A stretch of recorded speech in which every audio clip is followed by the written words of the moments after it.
আমার কলকাতা নিউজ, কথা হবে সামনাসামনি।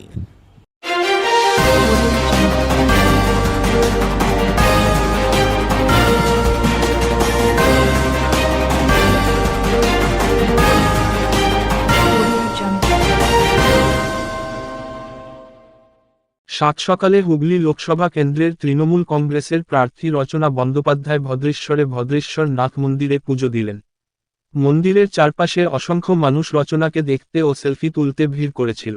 পুজো দেওয়ার পর প্রার্থী হুডখোলা গাড়িতে ভদ্রেশ্বরের বিভিন্ন ওয়ার্ডে ভোট প্রচার করতে ব্যস্ত হয়ে পড়েন। তার সঙ্গে উপস্থিত ছিলেন বিধায়ক ইন্দ্রনীল সেন, পৌরপ্রধান প্রলয় চক্রবর্তী, উপপৌরপ্রধান ফিরোজ খান, সিআইসি প্রকাশ গোস্বামী সহ অন্যান্য কাউন্সিলর ও তৃণমূলের কর্মী সমর্থকেরা।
দিদি, ভদ্রেশ্বরে আজকে প্রচার কিরকম সাড়া পাচ্ছেন?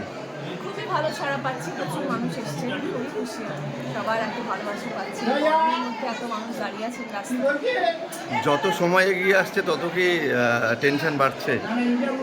খুব টেনশন কিন্তু আমার নেই, কারণ আমি আসলে রাজনীতিতে এসেছি, অনেক কিছু ভেবেচিন্তে তো আসিনি, অত ক্যালকুলেশন করে আসিনি, অত রাজনৈতিক বক্তৃতা দিতেও আসিনি। আমি মন থেকে এসেছি এবং মন থেকে মানুষের পাশে দাঁড়াবো বলে এসেছি। তাই খুব একটা সাংঘাতিক আশা করে নিয়েছি তা নয়, আমি শুধু মানুষের উপর ছেড়ে দিয়েছি। মানুষ যদি আমাকে আশীর্বাদ করে আমি মানুষের পাশে থাকবো, আর যদি মানুষ আশীর্বাদ না করে তাও আমি মানুষের পাশে থাকবো। 2 নম্বর ওয়ানে আশীর্বাদ। দিদি, ভদ্রেশ্বরের জুট মিল আবার বন্ধ হয়ে গেল। ভদ্রেশ্বরের জুট মিল আবার বন্ধ হয়ে গেল, কি বলবেন? না, আবার দিদি যখন আছেন, আমাদের জননেত্রী আছেন, সবার কথা ভাবেন, কিছুদিনের মধ্যেই খুলে যাবে, এটা নিয়ে আলোচনাও হয়ে গেছে।